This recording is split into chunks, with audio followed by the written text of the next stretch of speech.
So I haven't used this crock pot in a while. I'm going to go ahead and just clean this crock pot out. Still got the little dust on there. That lets you know we haven't used it in a while. Go ahead and get that cleaned up. I'm going to go ahead and put the queso in here. That way the cheese sauce can stay nice and hot. So, you know, if they want to make nachos with their tacos or however they want to eat it tonight, they'll have the hot cheese sauce on the side. Okay, y'all, so I got a big family size pack of ground beef today, and I'm gonna use a little bit of this, probably like this much, to make some queso. I am going to show you the way that I'm gonna do it today. So it's not just gonna have cheese in it, but it's going to have meat in it as well. Me and Daddy just went out to dinner on our anniversary this weekend, and they even had some spinach in it. It was like a lobster queso with spinach and tomatoes. So I'm gonna try to recreate that. Now, the one good thing I like about buying this family size pack of ground beef is because you can use it for so many different meals. And I'm just gonna go ahead and take like a quarter of this. We're gonna go ahead and cook this first so we can start this queso. And because I don't want to put, you can't put it in the crock pot, you know, raw like this. You got to be able to cook it. This not the Ninja. The one we're using today is just like a warmer. But if I was using the Ninja one, the one we normally use, then I can be able to cook this ground beef in there at the same time and not have to, you know, cook it on the stove first. But this is the order that you're going to have to do it. And then right over here, we have some diced tomatoes.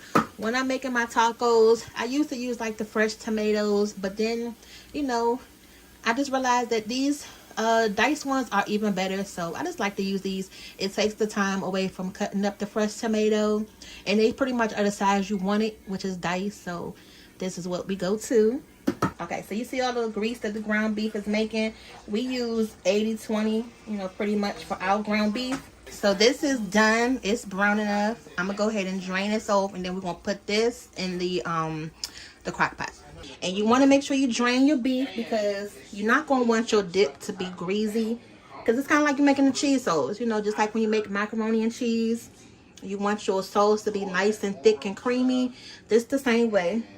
If you add your beef with all of that grease, your sauce is going to separate, and that kind of like defeats the point. So I'm just going to let this beef just sit in the sink for a second, you know, to get drained off real good, and then I'm gonna go ahead and add it in here. So I just realized I got one petite and one regular.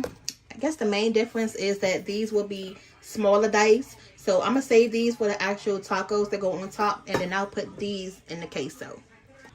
The beef is drained. Go ahead and add some of that.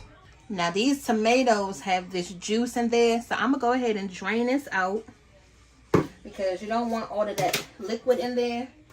So the same strainer that I just used for that ground beef, I'm just go ahead and drain these tomatoes off too. Okay, and then I'm gonna take the tomatoes, put that in there. Now I told y'all, me and Daddy just went to the restaurant and they had some spinach in their queso. Never had spinach in queso before, but it is really good. So I'm gonna go ahead and try this tonight. Something new that we added in here. What I don't want though is these stems. So I'm just gonna go ahead and tear those stems off, because you don't want to have to be, you know, chewing on that within your dip. And I'm just gonna break them up a little bit. So real quick, this spinach bag says triple wash, but as I'm taking these stems off, they feel really gritty. So it's still good to make sure you wash your vegetables off if it does say, you know, already washed. So because I can just feel it on my hand as I'm tearing it up, and I'm like, it shouldn't feel this gritty if it says triple wash, you know what I mean? So this is the amount of spinach that I'm adding. It's probably like a cup of uncooked spinach. And I got this crock pot on high, so that way we can get it going. I got it on high.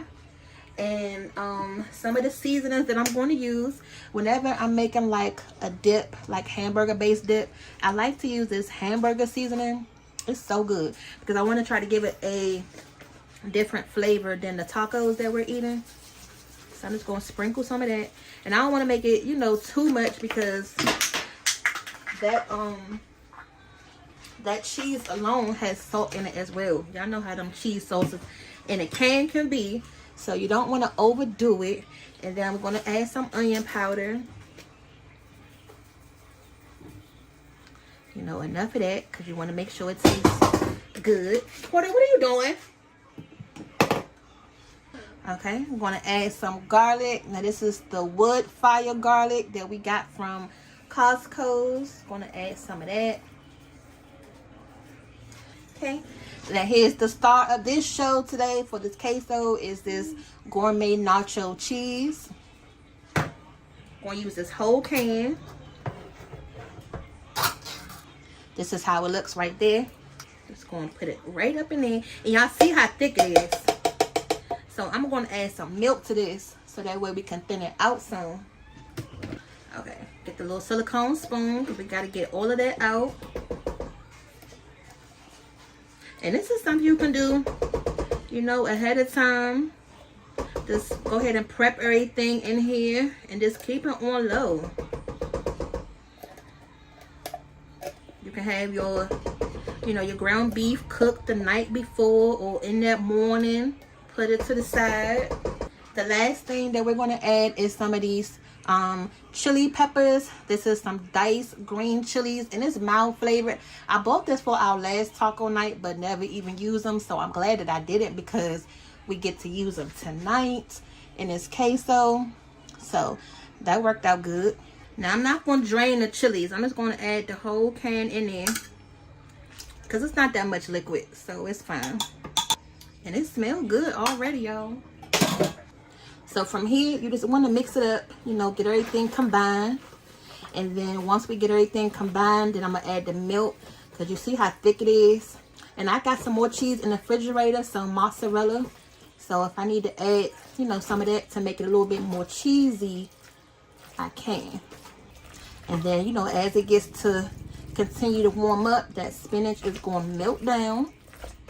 This is some whole milk. Just going to add a little bit at a time. So that way it doesn't make it, you know, too liquidy.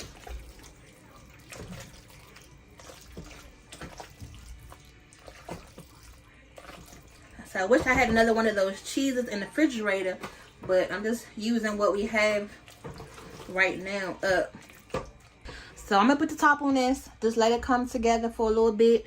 And I'll check the consistency in a little bit if we need to add some more cheese or some more milk to help thin it out some. But I don't want to add too much just yet. And it's not even a top that goes to this. But I'm just going to have to use this because I can't find the top that goes to this pot. But you can see it's getting the job done. Okay. Don't worry. I'm about to give y'all a closer look at everything. Okay. We have the shrimp, the diced tomatoes, and your onions. These are the fried taco shells that we made. The homemade chips for our, well, we can't say homemade, but we fried them ourselves. That we're going to use with our queso. And then back here are just the regular soft flour shell tortillas. So here's the consistency of that queso. Look at that, y'all. Can you just imagine this on top of your chips right there that we just made? So comment down below if y'all going to make this recipe. It is delicious. Okay, now as far as the I'm gonna put the top back on this, and I got it simmering on low.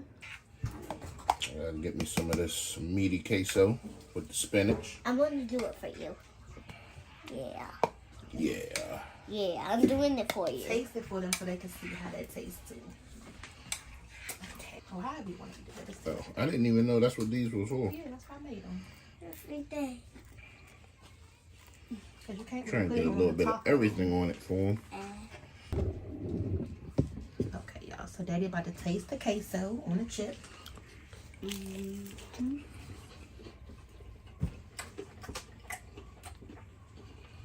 It's okay. It Hasn't been the best. What is it missing? It's missing queso. What? It's like meat sauce with vegetables. What you need? More cheese? Yes. Well, I got some mozzarella. I could put some in there, or I was going to use some of your cheddar, but the cheddar was going to make it greasy, though. I know. Well, it's okay. What you want more of? Cheese. That's why I told him. I wish I had one more can. Yeah. Of the cheddar cheese. It's more meat and vegetables than cheese. Tell me, is it this? Hey, why are you yelling? What? What's the next one? Mom, what's the next letter? Huh? What's the next letter after Y? E. Huh? E. Okay, fam. So really quick, I just added the second can of cheese because Daddy said he wanted it more cheesy. So next time, if you make this recipe, just add 2 cans of cheese and do everything else the same because the flavor was still good, but it just needed to be more cheesy. All right, so I'm gonna go ahead and let this heat up. Not gonna add any more milk. Just added the cheese and that's it. All right, y'all. So this is the final look. It is done. Bam.